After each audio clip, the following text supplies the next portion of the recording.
Hello friends, स्वागत करता हूँ आपको एक बार फिर हमारे मंच हम लोग पर दोस्तों।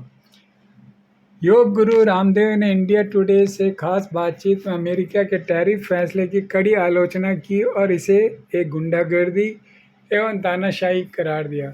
उन्होंने भारतीयों से आह्वान किया कि सभी मिलकर अमेरिकी उत्पादों का बहिष्कार करें दोस्तों, और जोर दिया कि ऐसा करने से अमेरिका भारत के सामने झुकने पर मजबूर हो जाएगा। इस संकट को अपने लंबे समय से चले आ रही स्वदेशी मुहिम से जोड़ते हुए रामदेव ने पतंजलि की सफलता का उदाहरण दिया और कहा कि स्थानीय ब्रांड्स वैश्विक कंपनियों को टक्कर दे सकते हैं। उन्होंने स्वदेशी शिक्षा, स्वास्थ्य और अर्थव्यवस्था पर जोर देते हुए कहा कि भारत को अपना खोया गौरव वापस पाना है और भविष्य की चुनौतियों का सामना आत्मविश्वास के साथ करना है। उनका संदेश साफ था, स्वदेशी ही आगे बढ़ाने का रास्ता है। लेकिन ज़रा सोचे, अगर हम सच में रामदेव जी की बात मान ले तो हमें सबसे पहले फेसबुक, ट्विटर, इंस्टाग्राम, यूट्यूब और उन तमाम सोशल मीडिया प्लेटफॉर्म्स को छोड़ना पड़ेगा जिनका हम रोज़ाना इस्तेमाल करते हैं। इसके अलावा अमेरिका भारतीय कंपनियों के साथ मिलकर आउटसोर्सिंग बिजनेस करता है दोस्तों, जिससे दुनिया भर के हमारे देश के लाखों लोगों को रोज़गार मिला है। दूसरा बड़ा क्षेत्र है IT इंडस्ट्री, जहां दोनों देशों का बड़ा योगदान है और एक अच्छा खासा मुद्रा भारत को कमाता है इस इंडस्ट्री से। इसके अलावा एप्पल और टेस्ला जैसी कंपनियों के भारत में साझेदारी है। कई एक कंपनी है दोस्तों जो भारत में है और कई लाखों लोगों को रोज़गार दिया हुआ है दोस्तों। अमेरिकी बिजनेस से भारत के लाखों लोगों को रोज़गार मिला है, ये बात सच है। तो सवाल ये है कि आखिर हम किस चीज़ का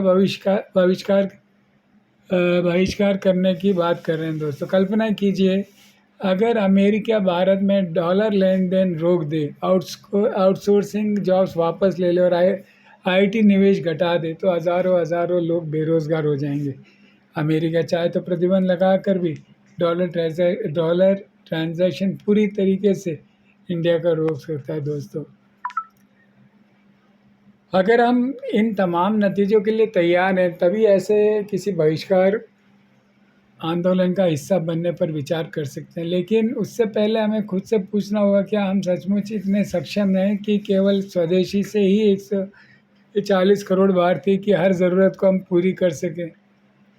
हमारे हज़ारों छात्र अमेरिका में पढ़ रहे हैं। सोचिए उनका भविष्य क्या होगा अगर हम यहाँ अमेरिकी उत्पादकों के बहिष्कार का नारा लगाएंगे। हमारे बहुत से भाई बहन ढंग के रूट से जो अमेरिका पहुँचे हैं, वो आज भी उधर हैं और उनका भविष्य भी दांव पर लग सकता है। चीन कभी भी भारत का सच्चा मित्र नहीं रहा है, वो हमेशा मौका का फ़ायदा उठाता है और पाकिस्तान का साथ देता है। रूस भी अमेरिका की जगह लेने में सक्षम नहीं है दोस्तों। अमेरिकन कंपनियां भारत में पहले से ही हज़ारों लोगों को रोज़गार दे रही है। ऐसे में बहिष्कार की मांग करना बचकाना, अपरिपक्व और सिर्फ बदले की भावना से प्रेरित लगता है। अमेरिका भले ही हमेशा भारत का सच्चा दोस्त ना रहा हो, लेकिन दोनों देशों के बीच कई क्षेत्रों में गहरे व्यापारिक रिश्ते हैं जो दोनों के लिए फ़ायदेमंद है।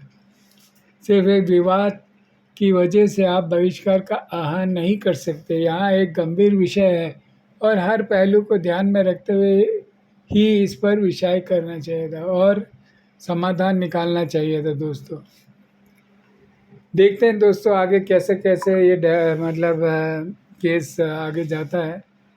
उम्मीद है आपको ये वीडियो पसंद आया होगा। कृपया लाइक, शेयर और सब्सक्राइब करें, और चैनल में नए हैं तो चैनल को सब्सक्राइब ज़रूर करें दोस्तों। जल्द मिलते हैं नई वीडियो के साथ। जय हिंद।